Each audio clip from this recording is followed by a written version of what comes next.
সুখবর সুখবর সুখবর, যারা যারা আল্লাহর নাম্বার পেতে চান সবাই আমার কাছে চলে আসুন। আরে কে আল্লাহর নাম্বারে কথা কইতো? জীবনে কি আল্লাহর নাম্বারে কি কেউ কথা কইতে রে? যারা যারা আল্লাহর নাম্বার পেতে চান আমার কাছে চলে আসুন। আচ্ছা যাই যাই দেখ খাই। যারা যারা আল্লাহর সাথে এ মেয়ে কারণ কি ফালতু আলাপ কথা শুন। আল্লাহ লাগে কি নাম্বারে কথা কইতে পারবো? হ্যাঁ ভাই, আল্লাহর সাথে কথা বলা যায়। কেমনে? আপনি যদি বিশ্বাস না করেন তাহলে আপনার মোবাইল ফোনে আল্লাহর নাম্বার তুলুন। নাম্বার তুলন লাগবো? হ্যাঁ তুলুন। আচ্ছা কইন।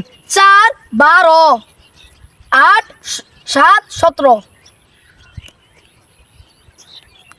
আরে মেয়ে কি নাম্বার দিছে? আমি দুই না নাম্বার এটা মিয়া। আচ্ছা ভাই বলেন তো, মানুষ সব থেকে কোন সময় মানুষ আল্লাহর অনেক কাছে চলে যায়?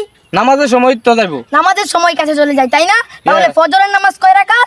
ফজরের নামাজ হচ্ছে 4 রাকাত, জোহরের নামাজ 12 রাকাত, আসরের নামাজ 8 রাকাত, মাগরিবের নামাজ 7 রাকাত, এশারের নামাজ 17 রাকাত। তাই যে সময় মানুষ নামাজ পড়ে সেই সময় আল্লাহর খুব নিকটে চলে যায়, তাই সেই সময় আল্লাহর সাথে কথা বলা হয়ে যায়। এর লাগি এত আলাপা শুন। আল্লাহ নাম্বারে কত কোন যাইবো? হ্যাঁ ভাই হ্যাঁ। হাই রে দুনিয়া ই হালে অবস্থা না জানি না।